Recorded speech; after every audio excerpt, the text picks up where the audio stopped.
Drea. Drea O. Drea O. Drea O. Drea O. Drea O. I'm from Chicago and I'm with Drea O right now. Drea O. Drea O. Beautiful Drea O. I'm with my girl Drea O. And she everywhere you go. Everywhere you go. Is everywhere you go. It's crazy. King Von never got to see his 27th birthday.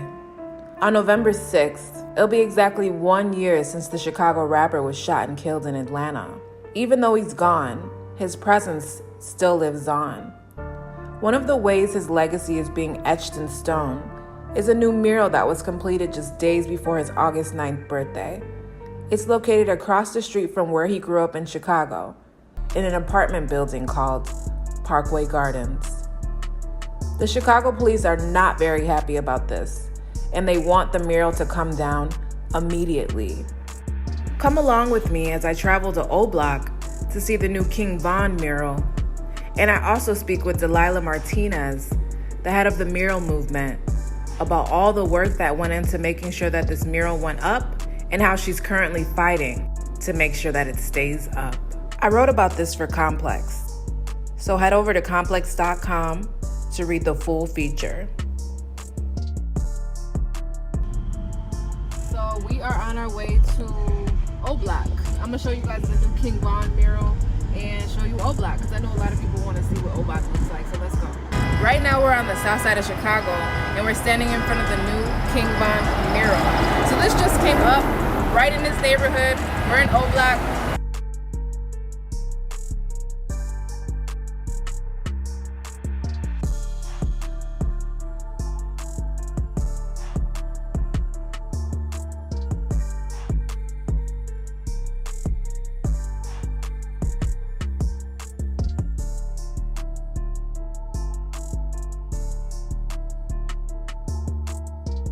What up, everybody? It's your girl, Drea O, and as you know, I'm everywhere you go. And right now I am interviewing with Delilah Martinez, founder of the Mural Movement in Chicago.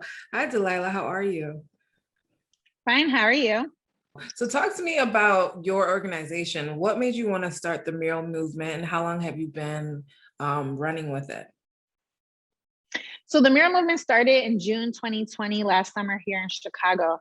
It really started when we were, right after George Floyd was killed, Chicago was doing a lot of protests here and a lot of the storefronts were boarding up. So one of the store owners here in Pilsen, where my gallery is located, he asked me to come write Black Lives Matter on his storefront. And so I was like, let's do that.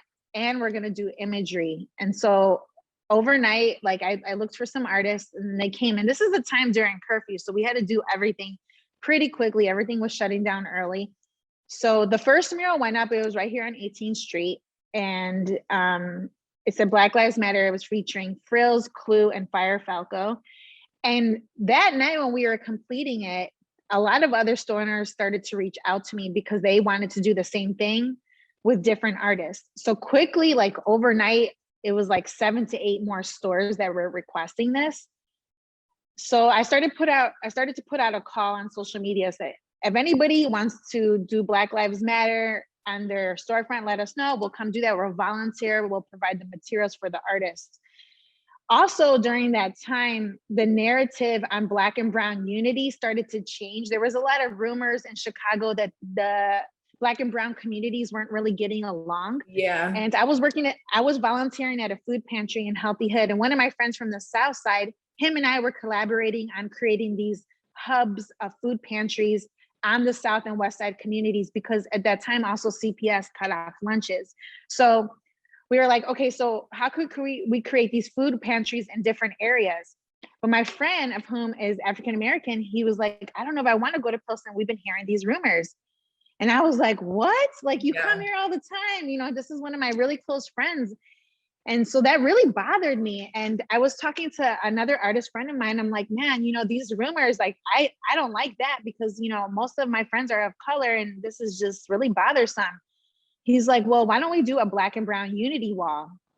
He's like, we'll have all Black and Brown artists. We'll get a big, huge wall and we'll try to, like, you know, diffuse that rumor. So we did do that. And they completed it, and overnight somebody came and painted over it in white. So it was a 60-foot mural.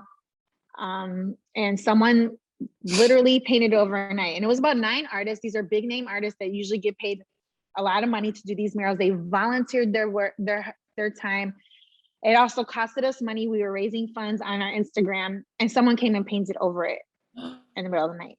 Who was it? So we never figured it out. We knew it wasn't the city because the city approved for us to do it. It was in a large viaduct. So they approved it. The alderman approved it.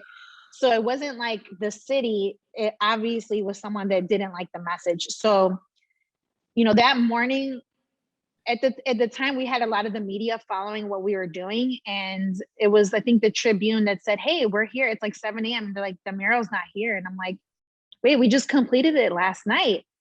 Wow. So then we drove over there and it was completely painted in white. But it wasn't like perfect. You could see the images under it. We had images like Breonna Taylor. You could completely see it, but it was just painted over in white. And it was really devastating because at the time, it's a really hard, depressing time at that moment. And for someone to do that, it was like completely disrespectful. And it just really hurt us. We felt just kind of defeated, and it was really hard too, because there was a lot of artists and they felt defeated, and it was just really sad. But at the same time, those type of moments really fuel my fire, because I was like, this is unacceptable. We need to do more murals. So my idea was like, I'm gonna do murals all over Black and Brown Unity Wall, and it's gonna stand out, and they're gonna be so mad that they did this, because now I'm gonna like go all out. And I started raising money on my Instagram again, telling people, hey, if you wanna send money, like we'll go towards materials, the artists are willing to volunteer. So then we got another wall quickly on 79th and Stony Island on the south side. And we did another Black and Brown Unity Wall. And since then, we've continued. We're now at 155 murals all throughout Chicago. We have some in San Diego. We did one in New York and Indiana, Milwaukee, since that point.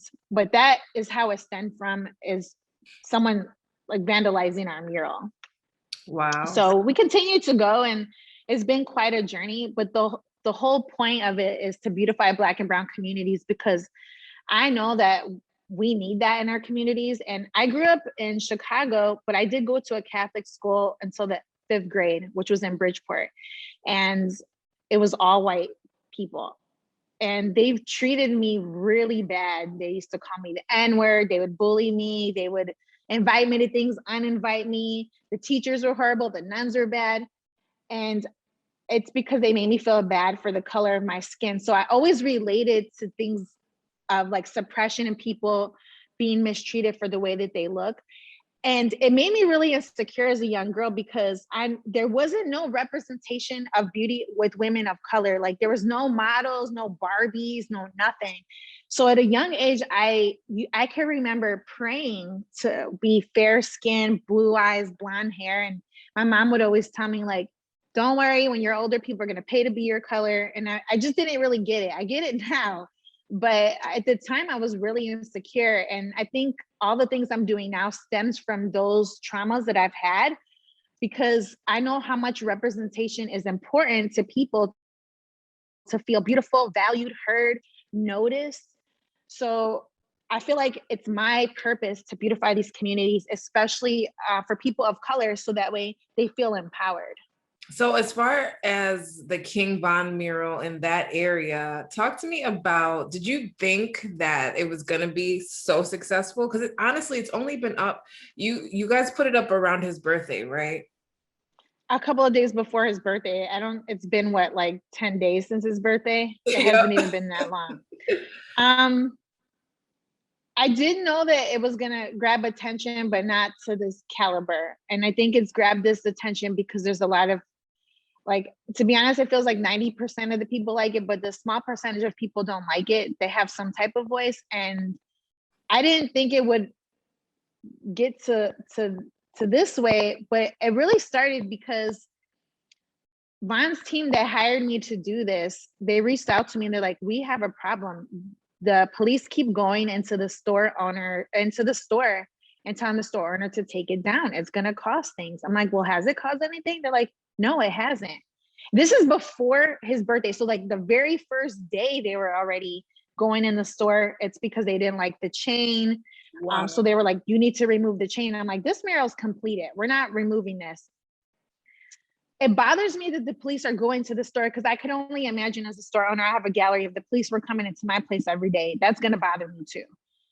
But it's more important that the people feel happy and empowered than the police trying to come take that away from them and continuously suppressing them.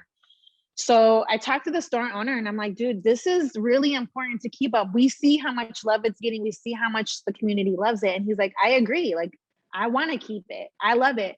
He got really emotional. He's like, I loved him. Like, he started showing me photos of him growing up and in the store. And, he's like, I know. And he's like, I want to keep it, but I don't want them coming in here. And he goes, I don't want to, feel like my licensing or inspectors might come in here because the police don't like it. I get really tired of whenever people kind of unify. I feel like the police sometimes come and throw like a monkey wrench in there, and it like, it stirs the pot up. And it's usually them, because I've been in a lot of protests, I've been in a lot of community engagement things, and the only people that stir it up is usually them. And it's always when we come together. I didn't think it would get to this point though. That wasn't the intention. The intention was to uplift and glorify the good things he did do, because what I have heard many stories of him, when he did become famous, when he did start to gain some money, or he still came back to his neighborhood and did things for his people. A lot of the young people tell me that, because one of their biggest complaints is there's a lot of celebrities that come from Chicago, but they just don't come back. Mm-hmm. And so I want to focus on those things. I've seen many videos of all the great things he would do, and he was always empowering the people that were just like him in those areas. And that's what my focus is on. You guys had kind of like candles set up. You had like a vigil for the anniversary. What exactly happened? Because there were reports that there was some gunfire and like somebody had, I guess, shot up the vigil. Did that actually happen? No, that didn't happen at all. So my team and I did add roses and candles. That was for his birthday. That was on that Monday. And we hung out with the neighborhood. Apparently, I guess there was a shooting in that area late at night. But one of the things, what's funny about, so it had nothing to do with the mural, but so in this meeting that I had with Alderwoman Taylor and everybody else, there was residents on there, and they said that there was already a meeting prior to the mural that they were expecting something to happen on his birthday. So knowing that, they said that they would have more security in the area at those apartments. So the resident was like, well, where was the security that you guys promised us? And everybody's on the call all silent. Like, she's like, where was the security? You guys said that. She goes, and this was before the mural went up. So this has nothing to do with the mural. Another thing that I thought was hilarious in this meeting was that one of the residents gets on and she's like, I've been trying to get a call with all you guys on here. I've been trying to get meetings with you guys for years to talk about real issues that's going on in these apartments. And we're sitting here talking about a mural. And I was like, man, that's the realest thing I've ever heard. Like, what we're talking about a mural instead of talking about the real issues here. Yeah. And so those type of things, I'm like, so it has nothing to do with the mural, and one of the things I wanted to mention is, since I've been going over there, the people across the street, they're getting to know me and my team more and more. And they invited us in there to go like check out their courtyards, give us a tour of Parkway Garden Apartments. So we went in there, and they're like, once we get into like the center and this courtyard, the playground, there's like all these kids.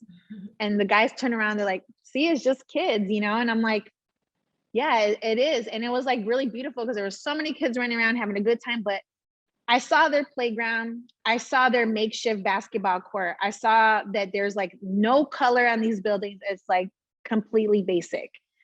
And me as a community organizer of the arts, I'm like, oh man, like I want a new basketball court. I want a new like playground. I want to put murals all over these buildings. Like I'm going to go crazy. And then the next day I came with my artist friends. And again, the guys walked us through the courtyards, and then we're giving them our ideas. And so we have ideas to do a lot more.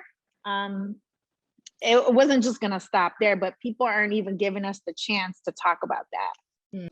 So with the King Von mural, like where are we right now? What's going on? I know you started a petition to have people sign. What's going to happen? What was the conclusion from the meeting? So from the meeting at the end, which was so cool, she was like, look, Alderwoman Taylor, she said, the police are not going to dictate what type of murals and art goes in here. We are not art critics. She's like, but the community can dictate what they want inside their own community. So she started this number where if you could text the number, yes, if you want to keep it, no, if you want it to come down. And I was like, yeah, let's do it, because I already know people love it. So I'm very confident. And then there's a petition by a woman named Kelly that is one of his fans that I thought was so cool. She hit me up way in the beginning when she first started hearing that they wanted to take it down. She goes, I'm starting a petition. And at the time, I think it was like a couple of hundred or less signatures. And I was like, perfect. So let's get this going at the same time while we're doing this texting. And now it's over 10,000 signatures. Wow. So it's doing pretty well. And that was probably in the last 3 to 4 days, we got over 10,000 signatures.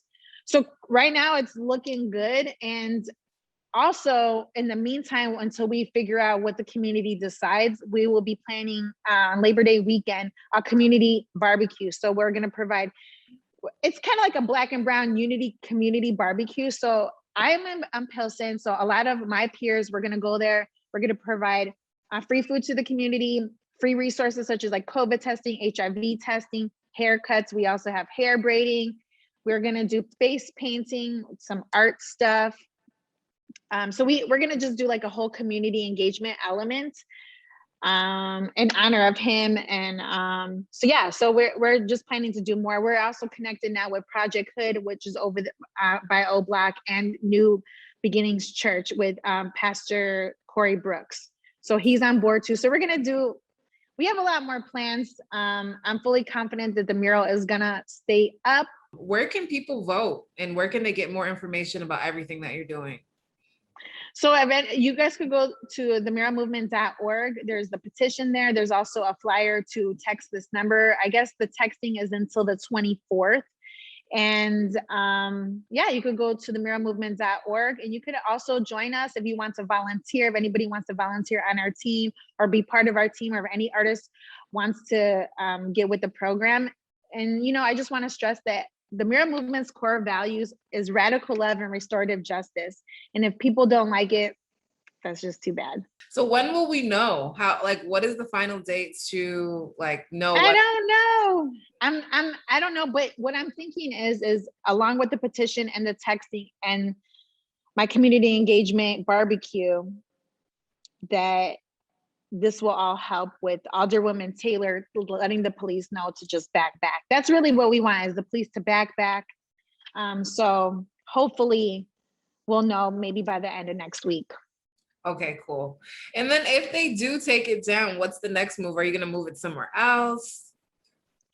So there is plans for more murals of him in other places, but I hope that I won't be the one to take it down. That's for sure. That I'm not going to go there and take nothing down. They would have to hire somebody completely different that's not on my team, that's not the artist, to do that.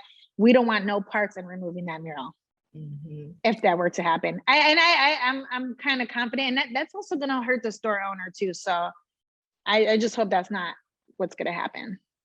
Drea, Drea, Drea, Drea, Drea, oh, everywhere you go, everywhere you go, Drea, oh, everywhere you go, everywhere you go, Drea, oh, everywhere you go, everywhere you go, Drea, oh, Drea, oh.